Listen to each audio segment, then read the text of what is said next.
शेतकऱ्यांचा 7.5 HP पर्यंत motor चालते, त्याचं वीज बिल माफ करून टाकलं. आता चिंता नाही. एकदा रात्री मी चंद्रकांत दादांना 2 वाजता फोन केला. एक मुलगी जिला आपण 50% तिची फी भरत होतो सरकार, परंतु 50% फी सरकार भरत असताना 50% जे उर्वरित आहे ते देखील पालकाला भरण्याची ऐपत नव्हती, म्हणून त्या मुलीने आत्महत्या केली. मला जसं समजलं तसं मी रात्री फोन केला आणि चंद्रकांत दादांना सांगितलं याच्यावर आपल्याला काम करायचं आहे आणि 100% मुलींची फी आपल्याला माफ करायची आहे. ती देखील आपण केली. आणि आता शिक्षणाचा चिंता नाही.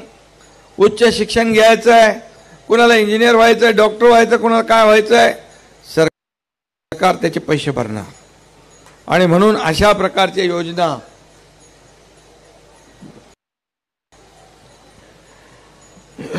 आपण केल्या. त्याचबरोबर आज शेतकऱ्यांसाठी 1 रुपयात पीक विमा योजना आपण दिली.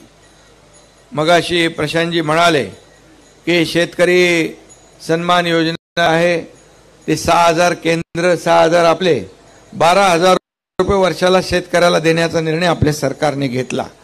काही ठिकाणी काही कुठं वंचित राहत असतील तर जिल्हाधिकारी इकडे आहेत, अशा प्रकारच्या ज्या केसेस आहेत त्या शोधून शेवटी सरकारने निर्णय घेतला आहे. हा लाभ लोकांपर्यंत पोहोचलाच पाहिजे. हे काम आपल्याला करायचं आहे, प्रशासनाला. त्यामुळे कुठं कोणी वंचित योजनांमध्ये राहता कामा नये. कारण शेतकरी आपला अन्नदाता आहे, आपला मायबाप आहे, लाखांचा पोशिंदा हा शेतकरी आहे. आणि म्हणून 2 हेक्टरचं आम्ही 3 हेक्टर केलं. NDRFच्या दुप्पट आपण केलं. अतिवृष्टी, अवकाळी, गारपीट जेव्हा पडते तेव्हा सगळे नियम आपण बाजूला केले आणि आपल्या सरकारने जवळपास 15,000 कोटी रुपये शेतकऱ्यांच्या नुकसान भरपाईपैकी 2 वर्षात दिले.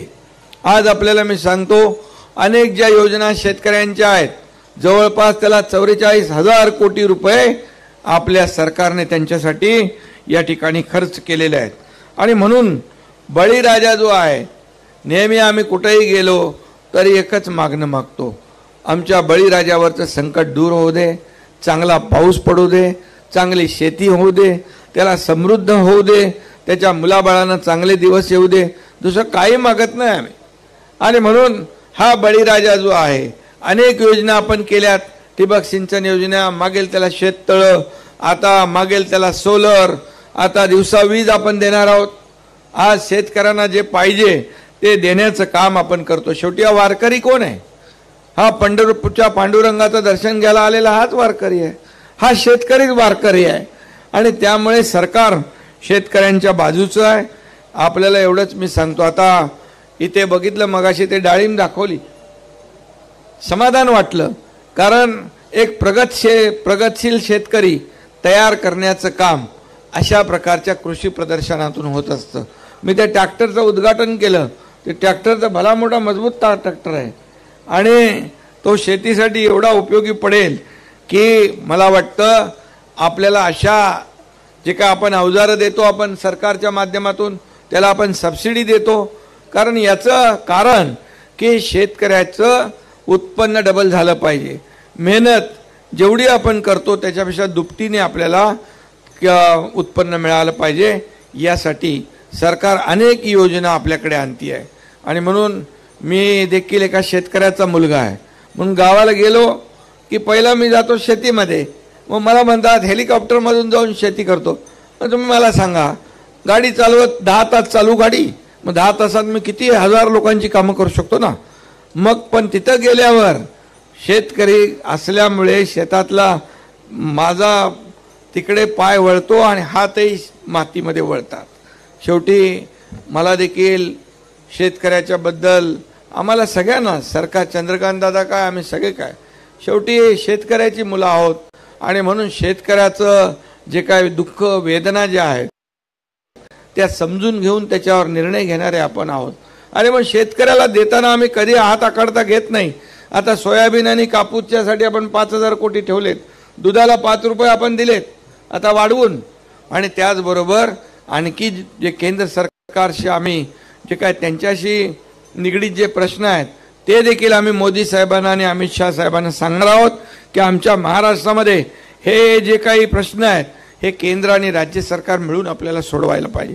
ते देखील मला विश्वास आहे, कारण केंद्राने नेहमीच आपल्याला मदत केलेली आहे आणि म्हणूनच यापुढे देखील त्या ठिकाणी मदत होईल आणि नक्कीच शेतकऱ्यांचं भलं होईल. बेदाना आपण याच्यामध्ये घातला आपल्या शालेय पोषण आहारामध्ये, कारण पौष्टिक आहे आणि म्हणून पाणी पौष्टिक आहे, मुलांना पौष्टिक अन्न मिळेल, पण माझ्या शेतकऱ्याचं देखील बेदाना त्या ठिकाणी जाईल, त्याची खपत होईल आणि त्यालाही 4 पैसे मिळतील.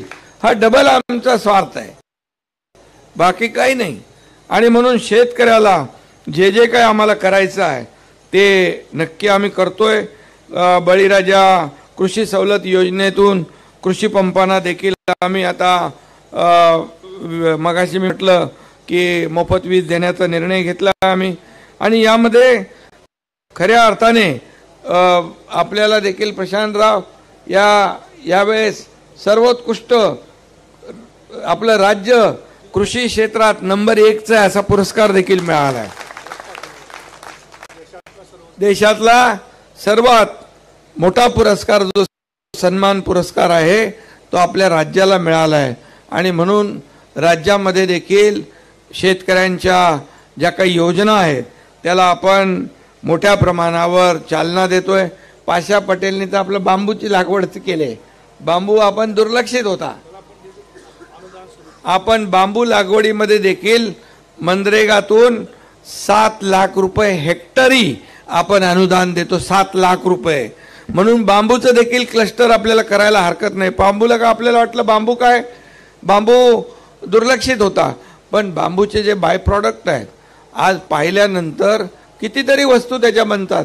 अगदी 5 स्टारचं फर्निचर पण, एअरपोर्टचं फर्निचर पण या ठिकाणी बांबूपासून इथेनॉल होतं, बांबूपासून टी शर्ट होतंय, बांबूपासून कपडे होत आहेत, बांबूपासून टॉवेल होतोय. हे आपल्या कोणा माहीतच नव्हतं, पण पाशा पटेल यांनी हे बांबूचं जे काय बरं बांबू ऑक्सिजन जास्ती सोडतो, कार्बन डायऑक्साईड जास्ती शोषतो, हे सगळं जे काय आणि म्हणून भविष्यात हे ग्लोबल वॉर्मिंग, क्लायमेट चेंज आज बघितलं आपण 45, 47, 48, 50 डिग्रीपर्यंत तापमान जातं. हे आपल्याला थांबवायसाठी मोठ्या प्रमाणावर वृक्ष लागवड करावी लागेल आणि त्याच्यात देखील आपल्या सरकारने मोठा पुढाकार घेतला आहे आणि नक्की यामध्ये देखील क्रांती होईल. मोठ्या प्रमाणावर आपण त्याच्यामध्ये पुढे जातोय. आज तुम्हाला मी सांगतो, आपले कलेक्टर इकडे आहेत, साताऱ्याच्या कलेक्टरनी 10,000 हेक्टर बांबू लागवडीचं कन्सेंट शेतकऱ्यांकडून घेतला. 10,000 हेक्टर.